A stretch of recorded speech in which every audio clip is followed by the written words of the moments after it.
تحياتي لكم أصدقائي ومتابعيني من كل دول العالم. اليوم بدي أحاكيكم عن شغلة اسمها الجذب النجمي، وهذا من العلوم أو من التقنيات، مو مسميها على من التقنية، من تقنيات الجذب الرهيبة جدا يلي بتفيدك بحياتك، اللي بتقدر تجذب فيها أي شغلة. طبعا أول شيء رح نحكي على جذب النجمة الخماسية. كلكم بتعرفوا النجمة الخماسية اللي موجودة بالخاتم السليماني والنجمة الخماسية بشكل عام. بدكم تعرفوا شغلة، إذا كنا من زمان نشوف بالأفلام كرتون باليابانية بالأنمي بالذات إنه كيف الساحر أو تبع اللي يمتلكوا طغاري بيعملوا بأصابعهم نجمة خماسية. يمكن تستغربوا إنه هذا مو كذب، إنه هي عن جد تقنية تدرب بمدارس الطاقة الاحترافية، سموه الجذب النجمي، وهو بيقدروا ينيموا فيه مغناطيسيا للمحترفين، وبيقدروا وبنفس الوقت يعملوا رسائل. طيب شو هذا الجذب النجمي أو التنويم النجمي أو السيطرة على أو إرسال الرسائل؟ كل هذا الإمكان بتعمله بتدريبك على النجمي.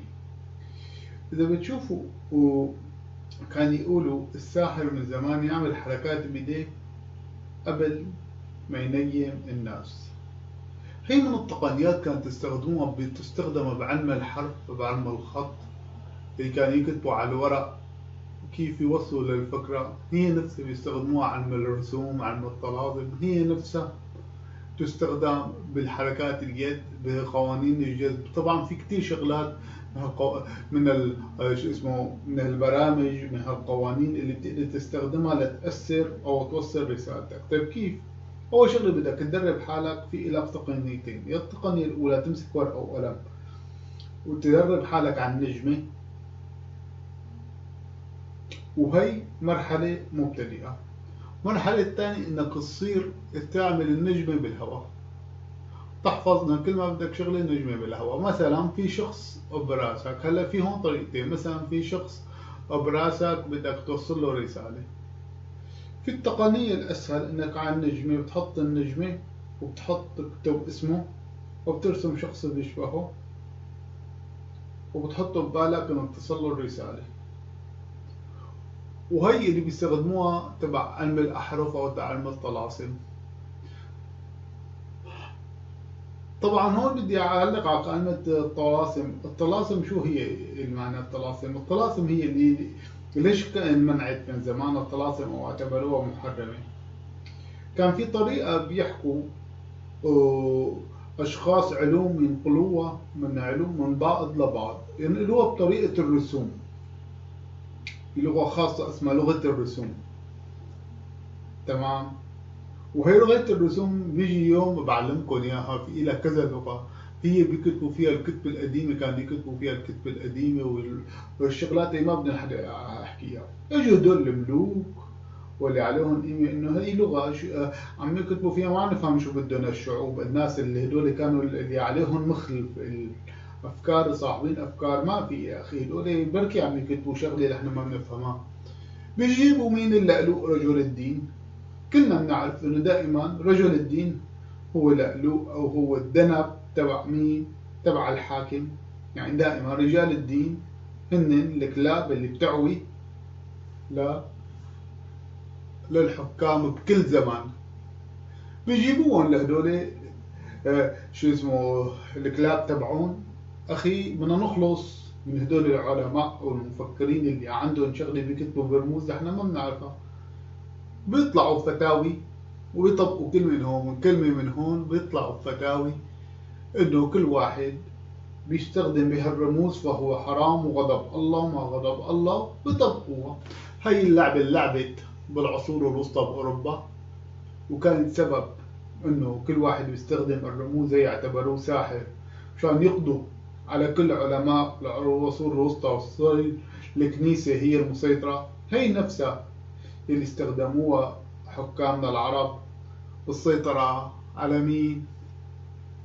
على كراسيهم بسبب انه كل واحد هي كلنا بنعرف شو الوضع، يعني ما في شيء جديد يعني. ولكن مع مرور الوقت العوام صاروا يقولوا اي شغله ما فهموها هي طلسام، هي حرام. يا اخي انت عم تتنقل، عم تقول طلسم، عم تقول حرام، عم تنقل كلام هذا الكذاب المنافق رجل الدين، الكلب تبع جهاز المخابرات، الكلب تبع جهاز تبع هي اللي هو بيحرم وكذا على حسب مصلحة الحاكم. انت يا منهم يا انت بالاصل احد الكلاب اللي قاعد عم ترد علينا بهالحكي، او انت واحد غبي عم تردد. فهذا هو الحكي اللي عم نحاكيكم اياه. طبعا الحمد لله صار في انترنت هلا، وصار في علوم، وصار الناس بتقدر تمسك منبر. طب نفس الحكي، هذا الحكي اللي عم حاكيكم اياه انا ما بقدر كنت ابدا احكي على اي تلفزيون او قناه، لانه ما بيناسب هذا سياسه القناه. الحمد لله الله يديم علينا اليوتيوب، اعطانا منبر نقدر نحكي ونحن مرتاحين.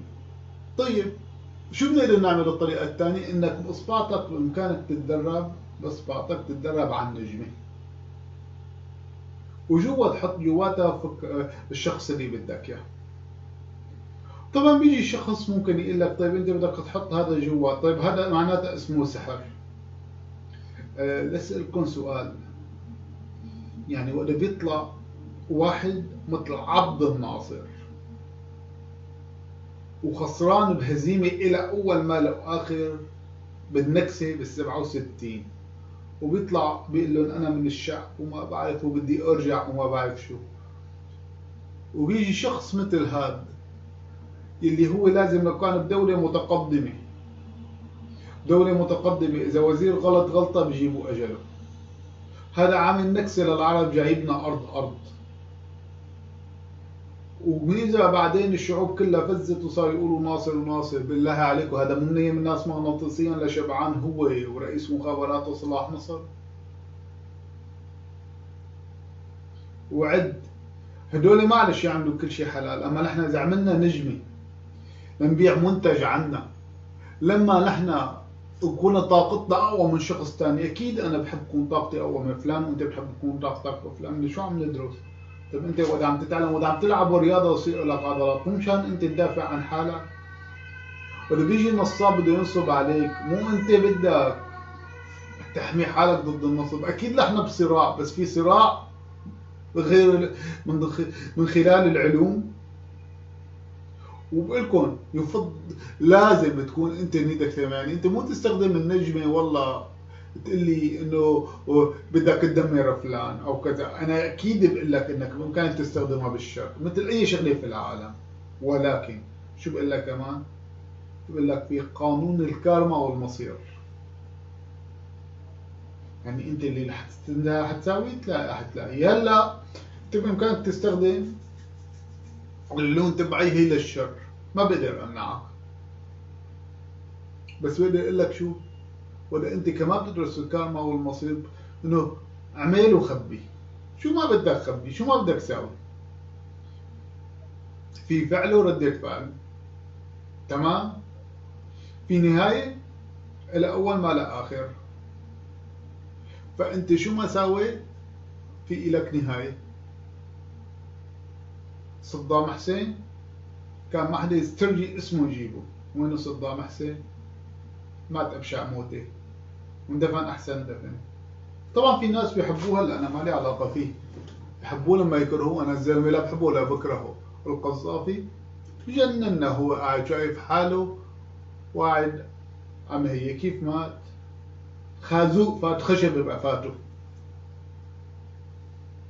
كانت نهايته بالوقت اللي كان القذافي مخوف العالم. طيب ليش؟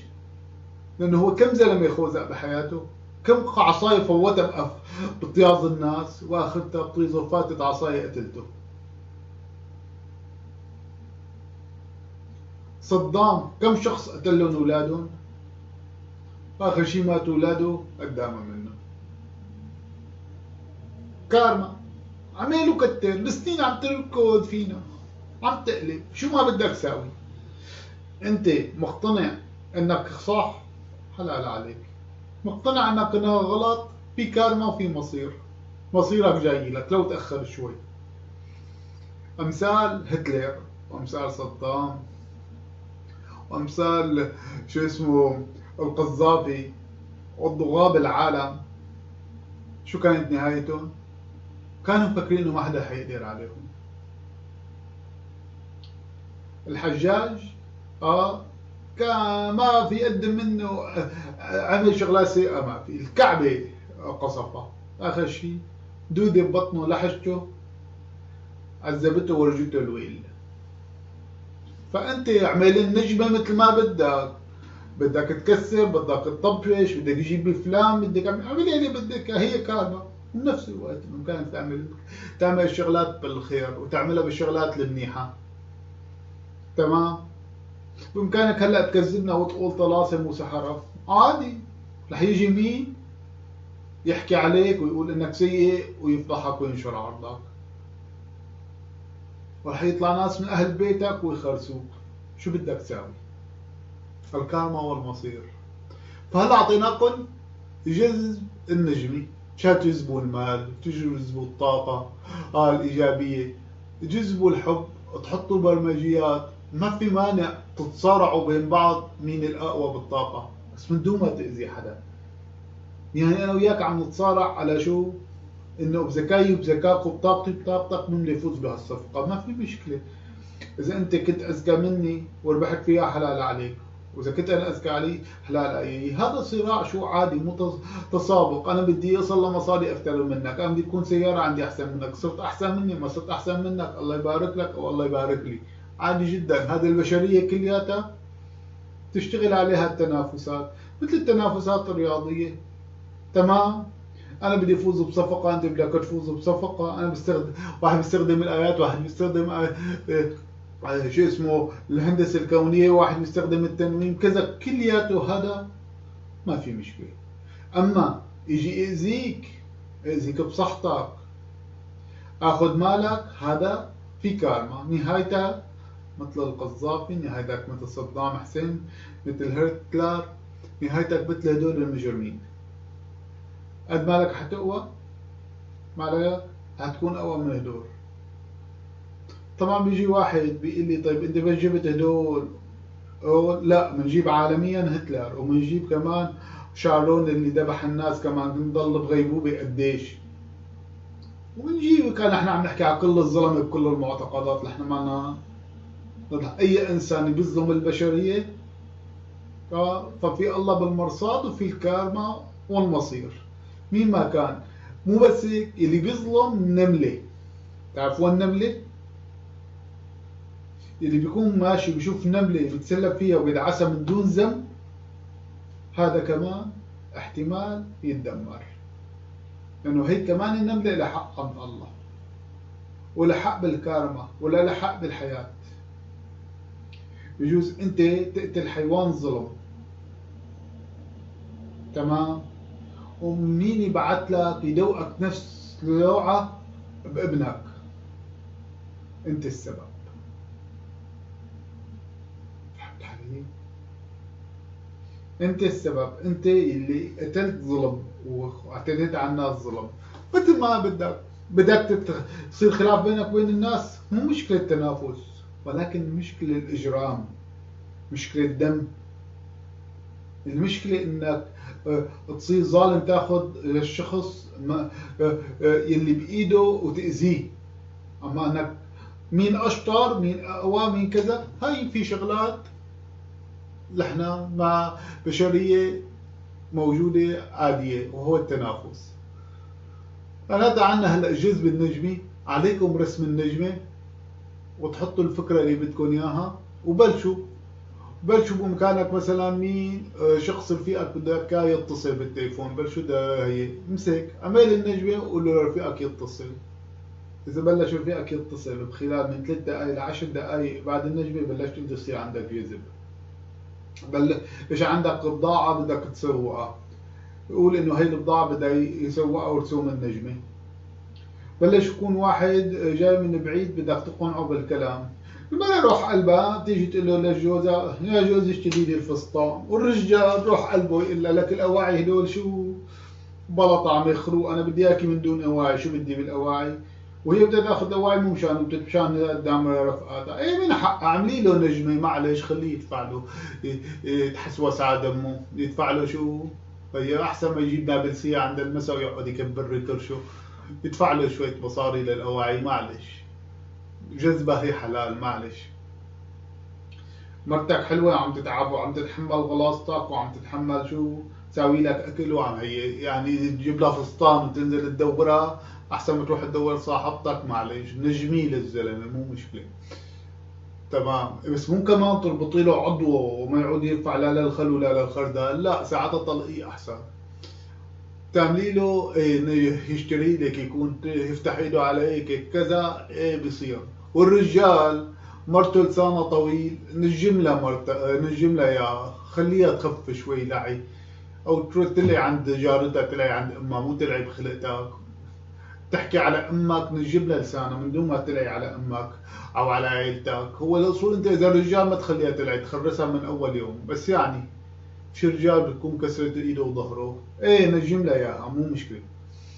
بس مو كمان بدك تخلص منها تنجمها على الطاولات تكتمل المخلوقه فكتمه، يصيبها اكتئاب نفسي. ساعتها مين بيبعث لك؟ الله، واحد يكبسك قتله وكتبك كمان ما يخليك تطلع، او شو مديرك بالشغل بيلعن شيطانك.